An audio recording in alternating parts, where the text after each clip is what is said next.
그래서 오늘은 히브리서 11장 11절과 12절을 보시도록 하겠습니다. 히브리서 11장 11절과 12절 같이 읽도록 하겠습니다. 11절은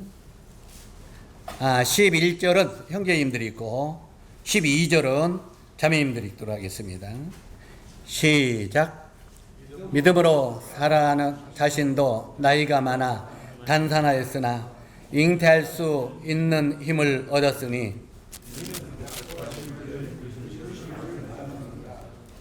이러므로 죽은 자와 같은 한 사람으로 말미암아 하늘의 허다한 별과 또 해변의 무수한 모래같이 많은 후손이 생육하였느니라. 아멘. 오늘 이 시간에는 이제 지금 히브리서 믿음장을 붙고 있는데, 이 믿음장에서 우리들에게 가르치는 교훈들을 배우는 것은 굉장히 중요합니다. 우리 신앙의 승패가 좌우되는 것이기 때문에 그렇습니다. 여기에 각별히 오늘 시간은 믿음으로 보상을 받은 사라에 대해서 말씀을 나누도록 하겠습니다. 한번 따라서 하세요. 믿음으로 보상을 받은 사라. 이 말씀을 교제하기를 원하는데, 이 믿음의 모범을 보이며 많은 믿음의 발자취를 남겼던 믿음의 사람들이 히브리서 11장에 쭉 수록이 되어 있습니다. 우리는 그들을 통해서 정말 많은 교훈을 받을 수가 있다는 것입니다. 아브라함, 그가 믿음의 조상이라고 말하죠. 아브라함은 믿음의 조상입니다. 그런데 그의 부인된 사라는 믿음의 어미라고 별명이 붙였습니다. 여기에 믿음의 조상, 믿음의 어미. 그래서 갈라디아서 4장 31절을 보면은 사도 바울이 뭐라고 말하고 있느냐면, 믿음의 자녀들을 뭐라고 표현하면 사라의 자녀다. 사라의 자녀들이다. 이렇게 말합니다. 그리고 베드로전서 3장 6절에 보면 사도 베드로가 순종의 자녀들, 순종하는 형제 자매님들을 사라의 딸이라고 말하고 있습니다. 사라의 자녀, 사라의 딸이라고 이렇게 말하고 있습니다. 그래서 믿음의 사람들, 순종의 사람들, 이런 사람들을 사라의 자녀들, 사라의 딸들, 이렇게 사도 바울은 표기하고 있는 것들을 보게 됩니다. 우리가 이 본문을 보면, 히브리서 11장의 본문을 보면은 믿음으로 사라 자신도 라고 시작하지만, 이 믿음에 도달하기 위해서는 그녀의 생애도 얼마나 많은 시험과 회유 속에 빠져 있었던가를 기록하고 있습니다. 사람이 그 믿음의 어떤 성숙에 도달하려면 이 땅에서 수많은 어려움과 시련을 경험해야 된다는 거예요. 우리 형제인들이 오해하기를 바랍니다. 또 형제 자매님들이, 믿음은 그냥 하루아침에 성취하는 것이 아니라는 말입니다. 우리의 삶 속에 수없이 많은 난관과 또한 좌절과 고통을 경험한 뒤에 그 사람들이 이제는 알고 믿음에 성숙한 사람이 된다는 거예요. 우리가 쌀밥을 먹을 때도 쌀나무가 그 논에서 바로 뽑아가는 벼를 가지고 우리가 바로 먹을 수 있습니까? 그 쌀이 우리 입속에 바로 이제 그 양식으로 들어오기 위하여는 먼저는 그 껍질이 빠가지고 방앗간에서 그 껍질이 빠집니다. 그 껍질이 빠질 때, 옛날에 저도 이제 그 방앗간에서 그 빠지는 것들을 많이 봤는데, 그 이만한 그 쇠들이요, 비글 갑니다. 그러면 이 벼가 내려오면서 그 껍질이 둥그러니 이렇게 갈아져요. 그게 이제 1차 탈구가죠. 요즘에는 건강식품 해가지고 그 현미를 좋아하는데, 우리 때는 현미 같은 거 잘 안 먹었어요. 우리 특히 어르신, 노인들은 현미 그 밥 먹으면 꺾으라서 세태 같아서 못 먹겠다. 세태 쓱 꺾어놔서. 그래가지고 이게 이제 8분도로 깎아야죠. 8분도로. 그러니까 그 눈이 떨어지잖아요. 그러니까 또 건강식품에서 9분도로 깎으라, 10분도로 깎으라 해가지고 요즘은 보통 10분도로 깎아서 현미쌀로 나오는 것 봅니다. 약간씩 떠가지고. 어쨌든 간에 이게 우리들에게 양식이 되기 위해서는 수많은 훈련과 고통이 치러야 안 치러요?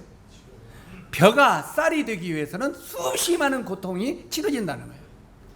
우리 형제 자매님들이 믿음의 선진이 되기 위해서는 하루아침에 그냥 가만히 있는데 성경 몇 번 본다고 그렇게 믿음이 성숙되는 게 아닙니다.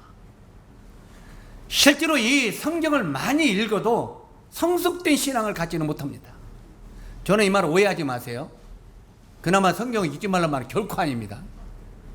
성경을 많이 읽을 때 나중에 마음속에서 그 성경 말씀이 믿음으로 나를 뒷받침하기 때문에 성경은 많이 읽어야 됩니다. 오늘 저는 미가서의 예배 시간에 교제를 하려고 집에서 아침부터 미가서를 훑어보고 묵상했어요. 그래서 미가서에서도 감사를 하려고 했는데 우리 용주 형제가 얼른 또 감사를 하는데 항상 떡에 대해서 감사하더니 또 그냥 미리 해버렸죠.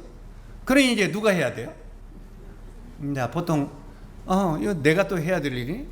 그러면 주님 오늘 미가서를 준비했는데 떡에 대해서 감사드리려면 그러면 주님 어떤 말씀을 다시 줘야 돼요? 여러분이 성경을 많이 읽으면 떠올라요? 안 떠올라요?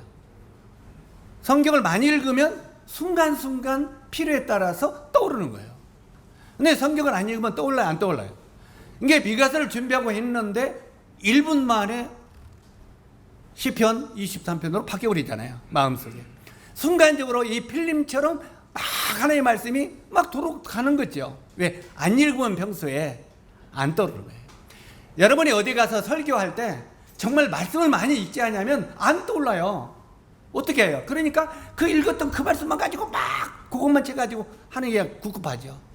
그러나 성경을 많이 읽으면 순간순간 주님이 성령 영광을 통해서 말씀을 떠오르게 하시는 겁니다. 그래서 그것을 이끌어가게 하시는 거죠.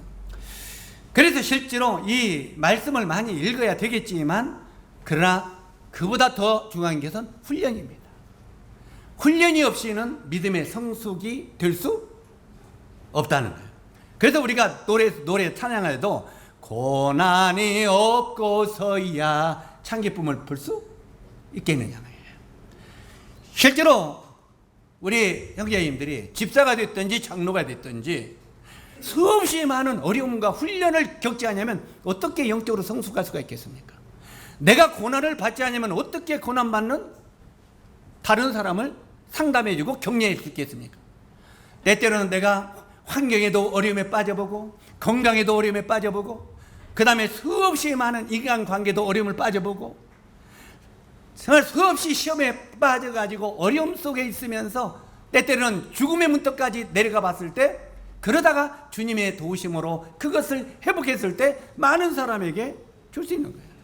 그래서 베드로에게 주님이 뭐라고 했습니까? 네가 돌이킨 후에 형제를 굳게 하라 그랬죠. 어떻게 돌이킨 후에? 주님을 배반하고 주님을 원망하고 주님을 그냥 저주하고 이런 밑에까지 빠져봤단 말이에요. 그런 경험을 통해서 이제는 네가 마음에 굳힌 다음에 성숙해서 그 다음에 형제들을 굳게 하라고 말하는 것입니다. 그래서 내가 사업에도 굉장히 어려움을 겪어보고 물질적으로 정말 어려움을 없어보고 제가 오늘날에 이렇게 살았지만 그 전에 아는 분들은 조금씩 옛날에 기도할 때 그랬잖아요. 때때로는 쌀이 떨어져 가지고 내일 먹을 양식이 없어 가지고 주여 일용할 양식이 없습니다. 내일이면 없는데 어떻게 할까요? 이런 막다른 골목이 거칠 때 됐을 때 정말 주님 앞에 정말 밑바닥에 내려가서 간절히 기도할 때 그분이 쌀을 보내주시고 채워주시고 이런 것들을 경험할 때 나중에 그분이 어떤 분인가를 알아볼라요? 알게 된다는 거예요. 수없이 그런 인간관계 또 사랑과 사랑 가운데 때로는 아이고 영재인제는 죄송합니다. 형제가 아니라 왼수야 이런 사람도 있어요 없어요?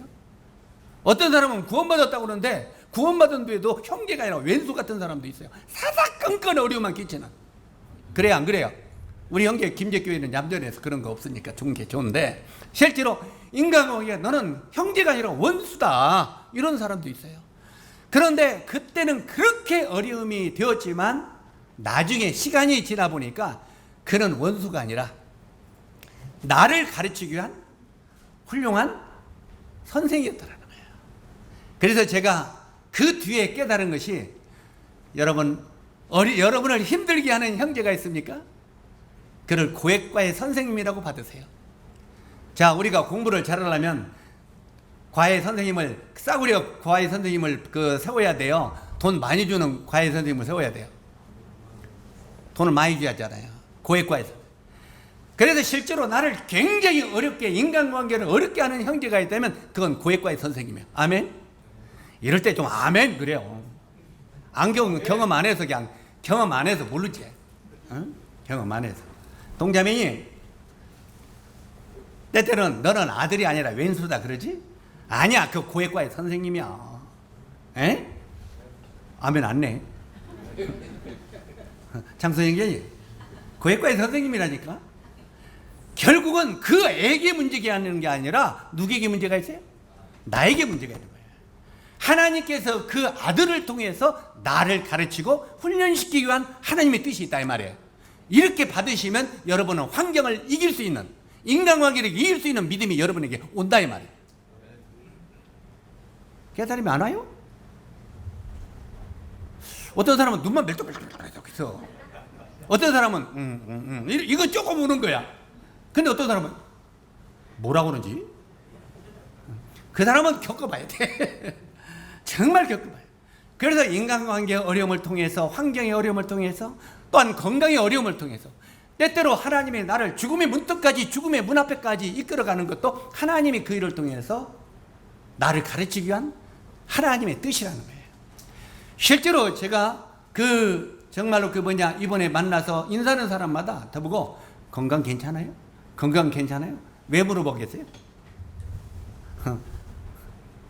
당신 암 수술한 사람이잖아. 근데 괜찮아? 아직도 살았어? 이 말이잖아요. 그래서 주님의 은혜 가운데 주님이 건강을 주시니까 여기까지 푸떡푸떡 왔지. 그러니까 아멘. 그게 가르치기 위한 과정이잖아요.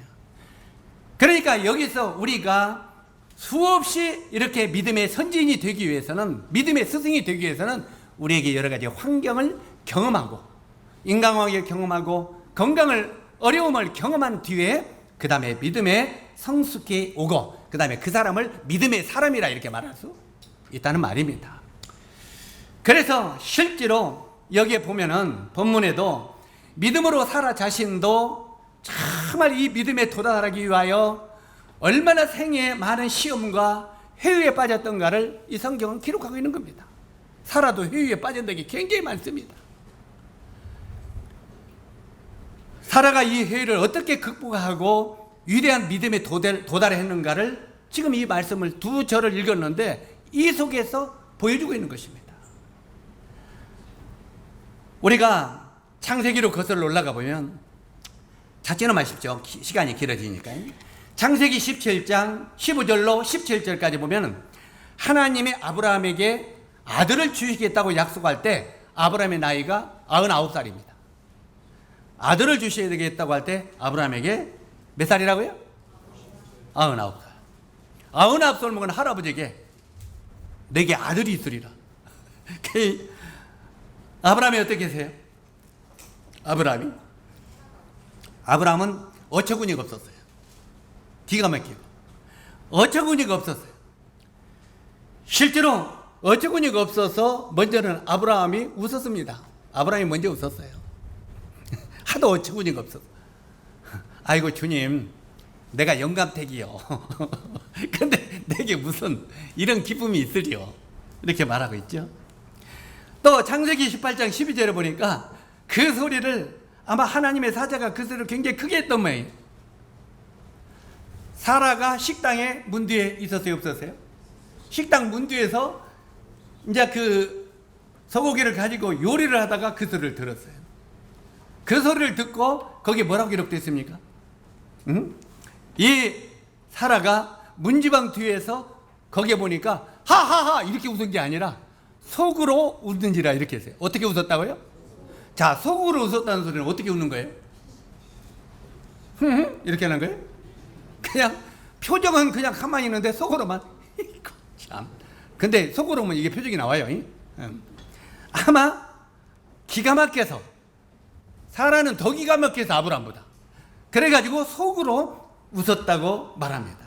그때 하나님의 사자가 큰 소리로 그 문지방 뒤에 있는 사라 너 왜 웃냐 그래서 깜짝 놀라서 에이 안 웃었습니다. 아니야 네가 웃었느니라. 문도 닫았어요. 뒤에 있었어요.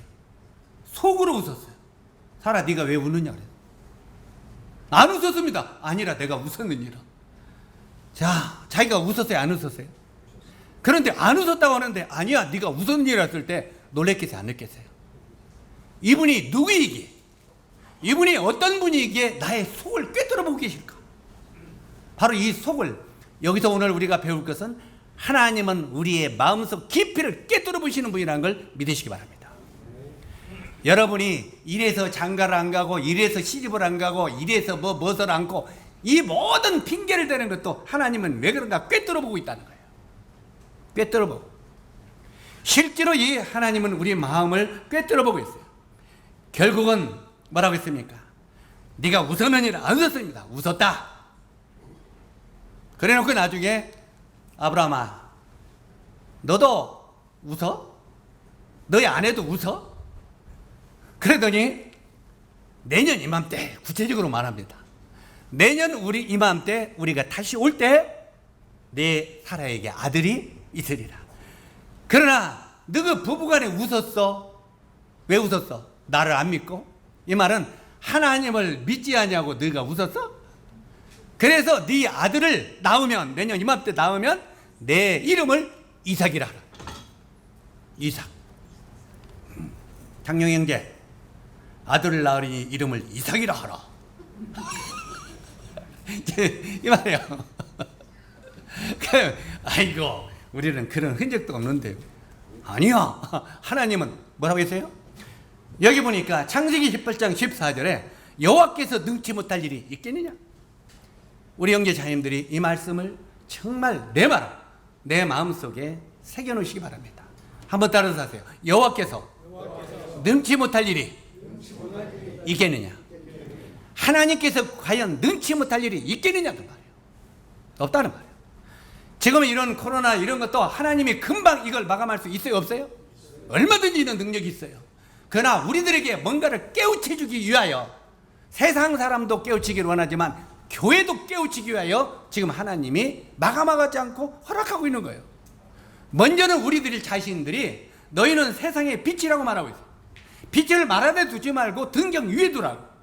실제로 하나님이 왜 이런 일을 허락하셨고 우리들이 이런 환경 속에 어떻게 하나님을 섬길 것인가를 깊이 생각하는 계기를 만들어라 이 말이에요. 세상 사람과 똑같이 하지 말라 그 말입니다. 세상 사람과. 이런 때 보면은 형제님들이 세상 사람과 똑같이 흘러가려고 하는 때가 많아요. 물론 세상의 법을 지키지 말란 말은 결코 아닙니다. 오해하지 마세요. 그러나 세상 사람들이 하는 생각, 세상 사람과 똑같이 살아가면서 우리가 그리스도인이라고 말하면 빛이 아닙니다. 그들의 말을 듣지 아니하는 게 빛이 아닌 게 아니고 빛인 게 아니고 실제로 그런 말을 그 법을 지키지만 실제로 그런 때 우리 마음 자세가 이런 환경 속에서 우리는 어떻게 더욱더 주님을 섬겨야 되는가를 배워요. 실제로 이런 어려운 환경 때 우리 진짜 가짜가 확 드러나는 거예요. 그래 안 그래요? 우리들의 믿음에 진짜 가짜가 확 드러나. 이제까지 몰랐던 것이 그냥 환히 보여. 형제 자님들은 어떻게 생각할지만 정말 환히 보여요. 진짜가 가짜가. 그래서 저 자매님은 진짜 구원을 받았었나? 저 형제님은 진짜 구원을 받았었나? 가짜 아니야? 이런 마음이 솔직히 오는 거예요. 성경에도 보면 마지막 때가 되면 오른편에 있는 자들과 왼편에 있는 자들을 하나님이 갈라놨어요? 안 갈라놨어요? 갈라놨어요. 진짜 가짜를 갈라놨다니까요. 그리고 오른편에 있는 자들에게 하나님이 그 축복하신 거, 왼쪽에 있는 자들에게 저주한 거 다 나와 있잖아요. 이건 제 말이 아닙니다. 성경이 이렇게 가르치고 있어요. 그래서 이런 환경 속에서 우리는 더욱더 빛으로서 등격 위에 우리 자신을 올려놓고 우리가 할 일이 무엇인가를, 하나님을 어떻게 섬길 것인가를 우리가 마음 가운데 정말 다짐을 하는 이런 시간이 우리들에게 필요하다는 말입니다. 다시 반복합니다. 여호와께서는 능치 못할 일이 있겠느냐? 하나님의 전능하심을, 하나님은 그 하나님의 전능하심을 말씀하셨고, 이 전능하신 하나님의 약속하신 바를 반드시 실행하겠다, 이 말입니다. 하나님은요, 약속한 걸 어떻게 하겠다고? 반드시 실행하겠다고 말씀을 하시는 것을 보게 됩니다. 그리고 이 아브라함은요, 이 하나님이 반드시 실행하시겠다고 했을 때 이 말씀이 아브라함의 믿음의 받침이 됐습니다. 믿음은 뭐라고 했습니까? 하나님의 말씀이 우리를 밑에서부터 우리를 받쳐준다고 말씀드렸죠. 바로 이 하나님이 하신 말씀이 아브라함을 밑에서부터 확실하게 받쳐줬다 이 말이에요. 하나님은 능치 못할 일이 있겠느냐? 바로 이 말씀이 밑에서부터 확 받쳐주니까 아브라함은 그때부터 능력 있는 믿음의 사람으로 살게 되었다는 것입니다. 자, 여기에 이런 말씀을 보면은 이 말씀이 뒷받침이 된 아브라함과 사라는 믿음을 가지게 되었고, 이제 자기 자신이 그때 웃고 막 그럴 때는 회의가 있었잖아요. 에이, 하나님이 그렇게 말씀하셨지만 이게 진짜 될까? 회의가 있었어요. 마음속에 회의와 불신이 있었어요. 그런데 이 말씀이 내 말로 자기 마음 가운데 여호와께서는 능치 못할 일이 있겠느냐 하는 말씀이 밑에서부터 딱 받쳐줄 때 그때는 믿음의 확신을 가졌다 이 말이에요. 확신을 가지고 그때부터는 믿음의 사람이 되었어요. 다시 말해서 모든 불신과 회의를 무너버리는 이런 믿음의 사람이 되었다는 말입니다. 우리가 먼 훗날 사도 바울을 보면은 이제 이 로마서 4장 18절로 20절에 보면은 처음 가졌던 회의들은 기록하지 아니하는 걸 봅니다. 우리가 이 구원받고 나서도 우리가 주님을 섬기며 살 때 우리 삶 속에서 수없이 많은 불신과 회의가 일어날 때 있어요, 없어요? 하나님이 진짜 내 기도를 들으시나? 하나님이 진짜 나를 사랑하시나? 하고 우리 마음속에 회의를 느낄 때가 있어요, 없어요? 많이 있습니다. 우리 마음에 불신도 올 수 있습니다. 그런데 이 사도 바울이 하는 말을 보면은 우리가 불신했던 그것은 성경에 하나도 기록지 않아요. 그리고 나중에 그것이 성화되어 가지고 결실이 남잖아요. 열매가 낮아지는 믿음만을 성경에 기록합니다. 놀랍지 않아요? 우리 형제 자매들이 주님을 섬기면서 우리가 낙담과 실망과 좌절하던 모든 실망, 실패, 신앙에 실패한 것을 전부 다 기록한다면, 기념적인 기록한다면 우리 주님 만날 수 있어요, 없어요? 주님 못 만납니다. 여기에 믿음의 선배들이, 자, 아브라함은 성군이라는 사람이에요. 왕 중에서도 성군이에요. 그러나 아브라함의 생애가 성경에는 다 기록되었어요. 그러나 이 실패된 모든 것들을 기록하고 여기 구약에 한 절씩 있는 사람들의 이름이 전부 다 실패들이 기록된다면 그들을 하나님 만날 수 있겠어요, 없어요? 부끄러워서 못 만나요. 우리들도 주님을 부끄러워서 못 만나요. 그런데 우리가 주님 나라에서 어떤 그 믿음으로 향해서 나갈 때 실패하고 좌절하고 불신했던 모든 것들은 사도 바울은 기록도 안 했습니다. 그리고 나중에 이 어려움을 통해서 믿음으로 성화되는 것, 이것만을 기록했다는 거예요. 그래서 이 말을 보면서 우리가 하나님의 나라에 갔을 때는 우리 형제 자매님들의 아름다운 헌신의 것들만, 상급을 주실 것들만 드러난다는 거예요. 이해가십니까? 아마 성환이, 형제 너 왜 이렇게 살았고 네 생애 한번 보자, 필름처럼 보여준다면 우리 천국 기뻐요, 안 기뻐요? 안 기뻐요. 못 가겠어. 그죠? 그런 모든 실패한 것은 하늘나라에서는 참식되고 없어진다. 왜? 죄는 천국에 갈 수가 없기 때문에. 그래서 바로 의로운 힘으로 의롭게 한 그것만이 하늘나라의 영광으로 나타난다는 것입니다. 여기에 이것들을 보면서 하나님은 우리가 회의에 빠졌던 시간들은 잊어주시고 마침내 어떤 결론에 도달하는가를 중시하시고, 이 중시하시는 것을 우리가 보게 됩니다. 어떤 결론에, 저 성환이가 이런 실패, 저런 좌절, 이런 가운데 어떤 승리를 하는가, 이걸 보신다. 그리고 이 승리한 것만 딱 갖다가 칭찬하신다 이 말이에요. 아멘. 그래서 우리는 이 세상을 살면서 수없이 많은 실패와 좌절 가운데 빠질 수 있지만, 정말 주님을 하여 분명히 한 가지 결론에 도달하는 열매를 맺는다면 주님이 그것을 칭찬하신다는 것입니다. 자, 이제는 사라의 믿음의 근거가 어떤 것인가를 이렇게 조금만 살펴보기를 원합니다. 첫 번째, 이 믿음의 근거입니다. 믿음의 근거. 사라는 아무 것이나 분별 없이 믿은 것이 결코 아닙니다. 아무 것이나 분별 없이 믿은 것이 아니라 믿음의 대상과 근거가 뚜렷했습니다. 우리가 때때로 믿음의 근거가 뚜렷해야 됩니다. 사라는 믿음으로 잉태하는 힘을 얻었으니, 이렇게 기록하고 있습니다. 여기에 사라는 잉태하는 힘을 얻었으니가 아니고, 사라는 뭘로? 믿음으로 잉태하는 힘을 얻었으니, 이렇게 말합니다. 어느 아들이 없는 여인이 이 말씀을 읽었답니다. 사라는 믿음으로 잉태하는 힘을 얻었느니라. 아, 주여, 믿는 자에게는 능치 못할 일이 없느니라.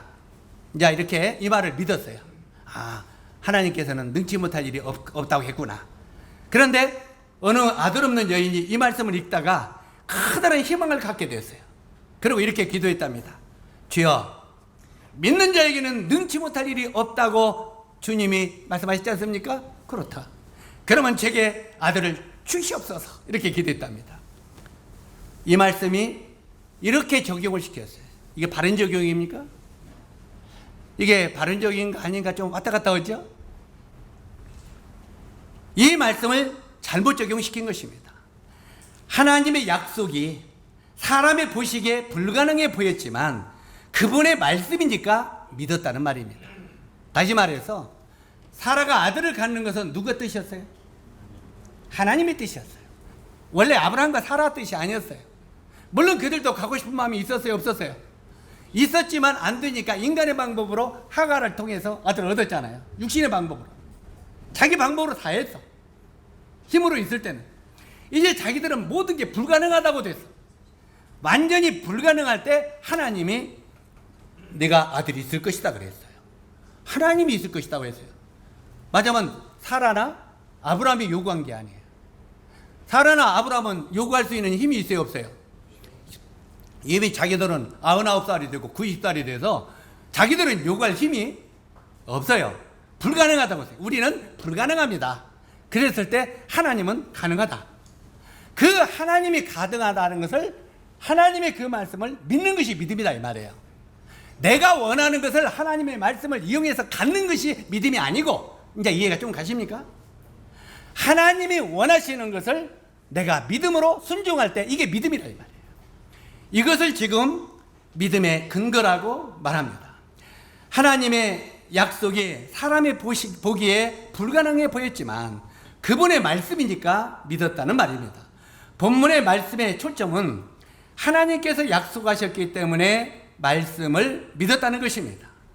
그래서 성경은 이렇게 말합니다. 믿음은 들음에서 나며 들음은 그리스도의 말씀으로 말미암느니라 하고 사도 바울은 말하고 있는 것입니다.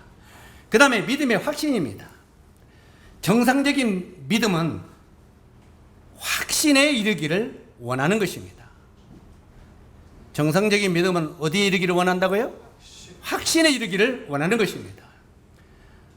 우리가 구약성경 여호수아서 2장 9절에 보면은 라합이 두 정탐꾼을 숨겨두면서 뭐라고 말하냐면, 여호와께서 이 땅을 너에게 주신 줄을 내가 아노라. 내가 알고 믿었을 때 하나님께서, 너희가 믿는 하나님께서 너희에게 이 여리고 이 땅을 주실 것을 내가 확신하노라. 누가 그랬어요? 라합이 그랬어요. 이 디모데후서 1장 12절에도 사도 바울도 그렇게 말을 합니다. 어떻게 말하냐면, 내가 이 고난을 받되 부끄러워하지 아니함은 나의 의뢰한 자를 내가 알고 또한 나의 위탁한 것을 그날까지 저가 능히 지키실 줄을 확신함이라 하고 사도 바울이 말하고 있습니다. 천지를 창조하신 예수 그리스도 그분이 피값으로 우리에게 구원을 얻고 죄사함을 받았다면 그분의 말씀에 대한 우리가 확신이 있어야 된다 이 말입니다. 우리가 구원받는 것도 그분의 말씀에 대한 확신일 때 구원받는 것입니다. 우리가 믿음으로 살아가는 것도 그분이 우리들에게 하신 말씀에 대한 확신일 때 우리가 믿음으로 살 수 있는 것입니다. 그러나 그분의 말씀에 대한 확신이 없으면 우리가 믿음으로 살 수 없다는 것입니다. 천지를 창조하신 예수 그리스도 그의 피값으로 구원을 얻고 정말 죄사함을 얻었다면 우리가 그분에 대한 말씀의 확신이 있어야 되지 않겠습니까? 로마서 4장 21절로 22절에 보면은 약속하신 그것을 또한 능히 이루실 줄로 확신하였으니 그러므로 이것을 저에게 의로 여기셨느니라. 이 아브라함에 관한 말이죠. 약속하신 그것을 또한 능히 이루실 줄로 확신하였으니 이러므로 이것을 저에게 의로 여기셨느니라 하고 사도 바울이 이 아브라함의 믿음을 이야기하는 것을 보게 됩니다. 그 다음에 마지막으로 믿음의 보상입니다. 히브리서 11장 12절에 보면은 이러므로 죽은 자와 방불한 한 사람으로 말미암아 하늘의 허다한 별과 또 해변의 무수한 모래와 같이 생육하였느니라 하고 말하고 있습니다. 사라가 받은 믿음의 보상을 기록한 것인데 얼마나 아름답고 영광스러운 믿음의 보상이냐는 것입니다. 말씀을 믿고 순종한 가치는 참으로 영광스러운 것이라고 사도 바울은 말하고 있습니다. 이 히브리서 기자는요, 무엇이라고 기도했습니까? 기록했습니까? 여기 히브리서 11장 6절에 보니까 믿음이 없이는 기쁘시게 못하나니 하나님께 나아가는 자는 반드시 그가 계신 것과 또한 그가 자기를 찾는 자들에게 상 주시는 이심을 믿어야 할지니라. 저는 크고 작은 건 모르겠지만 주님을 위해 살아간 적은 것이라도 있으면 그것을 주님이 상 주실 것을 저도 확신합니다. 그분이 나에게 주실 상이 확실한 걸 우리가 믿지 못한다면 이 땅에서 잘 먹고 잘 살려고 노력하겠죠. 그렇지 않겠어요? 모든 것을 이 땅에서 잘 되고 이 땅에서 살려고 모든 신경을 걷다 쓰겠죠. 그러나 그분의 나라에서 우리에게 주실 것을 확신하기 때문에 상 주시는 일을 믿어야 하기 때문에 믿기 때문에 그분을 위해서 살아가는 거예요. 어떤 사람들은 상 받기 위해서 예수를 믿느냐고 이렇게 말하는 사람도 있습니다. 여러분 상 받기 위해서 예수 안 믿습니까? 나 주님 나라 가기지만 거기서 상 받기 위해서 안 믿으면 뭐 때문에 믿어요? 거기 가서 뭐 어떻게? 구원을 받되 불 가운데도 구원이 되려고? 여러분 꼭 우리가 상 받기 위하여 구원 받습니까? 이런 말 함부로 하지 마세요. 그건 괴껏 눈 감고 아웅하는 거예요. 상 받기 위해 안 와요? 원해 안 해요? 원하지 않아요. 보상의 대가, 결과에 대한 증거를 얻기 위하여 믿음이 필요한 거잖아요. 믿음으로 시작해서 증거를 얻기 위해서 한날의 영원한 상의 축복을 위해서 그래서 달려가는 거잖아요. 다시 반복합니다. 여기 보면은 믿음이 없이는 기쁘시게 못하나니 하나님께 나가는 자는 반드시 그가 계신 것과 그가 또 자기를 찾는 자들에게 상 주시는 이심을 믿어야 할지니라 하고 말합니다. 꼭 천국만 가기 위해서 믿는다고 하는 사람도 있습니다. 천국 안 가려면 어디 가? 지옥 가려고 믿습니까? 좀 분명히 가려고 믿죠. 예? 천국만 가려고 믿는데요? 그러면 지옥 가려고 믿어? 아니잖아요. 천국 가기 위해서 믿잖아요. 실제로 우리가 정말 믿느냐고 이렇게 하는데 그들은 그 나라의 영광이 어떤 것인지 모르기 때문에 그렇습니다. 정말 하나님의 나라의 영광이 어떤 것인 것을 안다면 빨리 그분의 나라에 가고 싶은 마음이 있어요, 없어요? 있어요. 우리 부처님들 저를 포함해서 나도 이제 부처님 소리 들어요. 나도 이제 노인이니까. 자, 왜 그렇게 주님 나라 안 가려고 애를 써? 응? 왜 주님 나라 안 가려고 그냥 이 땅에서 그냥 천년만 년 더 살라고. 이 땅에서 살아봐야 땀만 흘리고 그냥 골치 아파 일만 하고 그냥 막 날마다 아프고 허리만 아프고. 근데 그분은 나라는 썩지 않고 죽지 않고 아프지 않고 사망이 없는 것이 영원한 영광이 우리들에게 예비된 것이요. 그런데 왜 그 나라 안 가려고 해요? 하루라도 그냥 이 땅에서 더 살고 싶어서. 우리는 딱 이 땅에서 떠나는 순간 그분의 영광의 나라가 우리에게 예비됐다는 것을, 부활의 영광이 우리에게 예비됐다는 걸 믿어야 됩니다.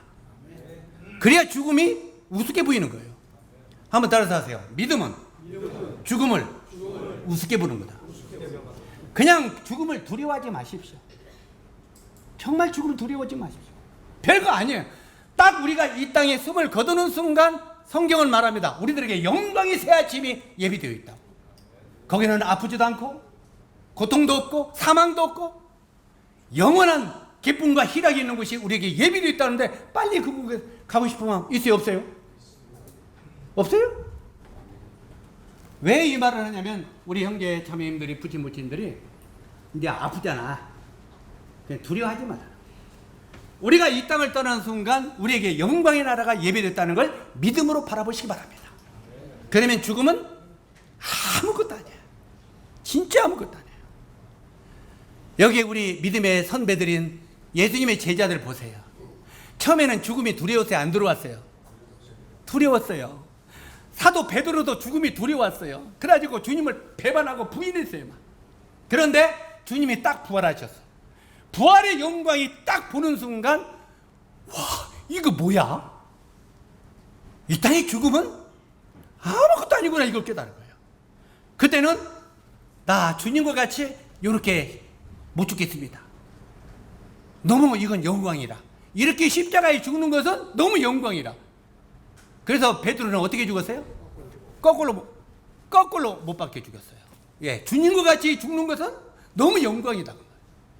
그러나 세상을 보라면서 땅을 보면서 거꾸로 못 박혀. 그러면서 그 죽음도 아무것도 아니었어요.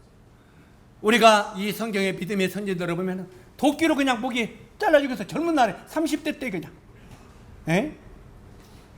30대 때 목이 도끼로 잘라 죽였어요. 그때 아유 조금만 살려주세요. 얼마 주면 살려줘요. 우리가 그냥 막 살라고 해줬잖아요. 왜? 이 땅이 다 보이기 때문에. 그러나 그분의 나라의 영광이 보여진다면 죽음은 아무것도 아니다. 이걸 우리에게 믿으라고 말하고 있습니다. 아멘. 그래서 우리 부친 모친들은 이제 죽음 두려워하지 말고 기쁨으로 받으세요. 그냥 주님이 우리를 부르신다, 나를 부르신다. 형제 빨리 축복해줘. 기도해줘. 뒷나라 빨리 가게. 이렇게 가면 얼마나 아름다워. 우리 나중에 아파갖고 뒷나라 갈 때, 몰라 내가 먼저 갈지도 모르니까. 예. 근데 자식들이 많이 모이잖아. 야, 주님이 나를 부르신다. 그 나라가 나에게 예비되었다. 야, 내가 그분의 이제 나라에 곧 갈 거다. 나를 위하여 축복해줘. 그렇게 하면서 숨을 거두면 얼마나 아름답겠어요. 그래 안 그래요? 이제 다 그렇게 가실 줄 알고 이제 감사를 드리게 됩니다. 사도 바울이 그렇게 말을 했어요. 사도 바울은 이 상을 기다리며 살았어요. 빌립보서 3장 14절 보니까 표대를 향하여 그리스도 예수 안에서 하나님이 부르시는 부르심에 상을 위하여 내가 쫓아가노라, 이렇게 말하셨어요. 뭘 위해 쫓아간다고요? 하늘 나라의 상을 위하여 쫓아가노라. 우리가 하나님이 부르시는 상을 향하여 우리 남은 생애를 사시게 되기를 바랍니다. 하늘나라의 상을 쌓으면서 억지로 하지 말고 기쁨으로. 그러나 그것이 이 땅에서는 잠시 손해보는 것 같죠. 그러나 그 나라의 상을 위하여 사도 바울은 쫓아간다고 했는데 우리들도 그렇게 되기를 바랍니다. 인생의 황혼이 가까운 날 사도 바울은 하나님의 나라를 위하여 예비하신 영광스러운 상급을 향하여 달려간다고 그렇게 고백을 하고 죽었습니다. 삶의 대가를 기뻐하면서 살아가는 것은 아름다운 것입니다. 내가 이 세상을 그리스도를 하여 살아갈 때 조금 손해를 보고 조금 힘든 고통이 오더라도 주님이 이에 대한 대가를 나에게 주신다는 확실한 믿음이 있으면 오히려 이 땅에서 고난을 받고 살아가는 것을 기쁨으로 여기면서 살 수 있다는 것입니다. 이것이 아름다운 삶이고요. 사라는 믿음에 대한 영광스러운 보상으로 마침내 열국의 어미가 되었습니다. 믿음에 대한 보상이 열국의 어미가 되었어요. 사라를 향한 하나님의 보상, 그것은 약속의 성취이고 믿음에 관한 영광스러운 축복인 것을 우리가 알 수 있는 것입니다. 사랑하는 형제 자매 여러분, 우리들도 이제 주님 앞에 서는 날, 주님 앞에 언젠가는 서는 그날이 곧 옵니다. 그 영광스러운 또 보상을 우리가 기대해야 됩니다. 이 영광스러운 보상, 이제 이야기를 하다 보면은 우리 성한 형제는, 내가 자꾸 성한 형제가 만만한 게, 성한 형제는 그럴 때, 저는 그냥 주님 좀 부끄러워요. 왜? 주님 나라간 보상이 없어요. 그냥 나는 한 일이 없어서 이제 그렇게 겸손하게 할 수 있어요. 그래 안 그래? 그런데 걱정할 거 없어. 자, 우리 성덕이 형제에게는 조금 내가 부담되는 이야기인데, 우리 성한 형제는 자기 형제를 주님 앞에 데리고 나가. 이렇게 어째요? 형제간에 손을 잡고 가요. 또 아버지 어머니도 손잡고 가요, 안 가요? 손잡고 가요. 성한아, 너 하나 구원받은 것도 내가 기쁨이 되는데, 네 주변에 서 있는 너희 아버지 어머니 저 형 다 누구냐? 예, 전도에서 얻은 열매들입니다. 잘했다.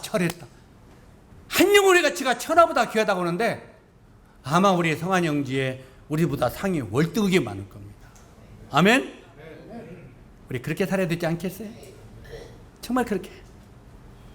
한 영혼을 주님 앞에 인도하시기에는 그냥 헌신과 수고 없이 되는 건 아니잖아요.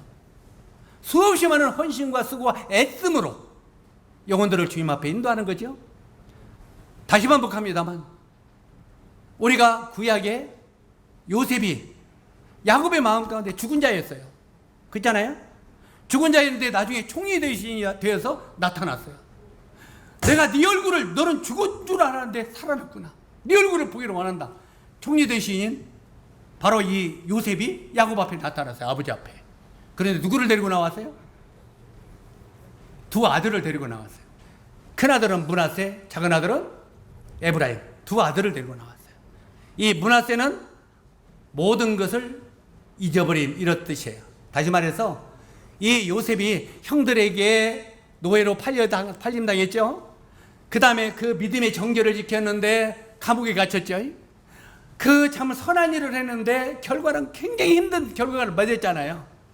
나중에 그 마음 가운데 얼마나 많은 원망이 있었겠어요. 형들에 대한 원망. 형이 자기를 노예로 팔아먹었는데 형들에 대한 원망이 없었겠어요? 그런데 큰아들 므낫세를 낳고 나서 자기의 과거의 모든 이 마음 아픈 것을 잃어버렸다는 말이에요. 그래서 큰아들 므낫세를 낳고 지나간 과거를 잃어버렸다는 뜻으로 이름을 므낫세라고 쳤어요. 자, 그 므낫세 에브라임을 데리고 딱 나왔어. 야곱이 뭐라고 말합니까? 요셉아, 너는 내 마음이 죽었던 자인데 너 하나 살아나온 것도 내 마음이 기쁨이 되는데 이거 누구냐? 이건 큰아들이고 이건 작은아들입니다. 와, 너 하나 살아나오는 것도 내 마음에 기쁨이 되거든. 이렇게 손자들까지 데리고 나오냐? 그러면서 두 손자들에게 축복합니까, 안 합니까? 그들에게 미래에 대한 놀라운 축복을 주는 걸 보게 되죠. 바로 우리들이 하나님 앞에 나갈 때, 성환아, 너 하나 구원받고 나 앞에 나오는 것도 내가 마음이 기쁨이 되거늘 너 전도해서 이렇게 줄줄이 영적인 자녀들까지 데리고 나오냐? 내 마음은 정말 기쁘다. 그래서 안 그러겠어요? 바로 이 하나님 앞에 서는 날 여러분이 행한 모든 것에 상 주시는 것을 믿고 이 나머지 인생을 충실히 살아가게 되기를 바랍니다. 로마서 16장, 나의 자리는 몸된 교회 어딘가를 살펴보고, 내가 몸된 교회 어딘가를 살펴보고, 그 다음에 그리고 그 자리에서 충성스럽게 섬기시기 바랍니다. 그러면 주님이 분명히 다시 오십니다. 다시 오셔서 여러분의 행한 모든 것을 상 주시고 축복하실 것입니다. 이 말씀이 여러분 마음속에 내마로 심어지게 되기를 바랍니다. 기도하겠습니다.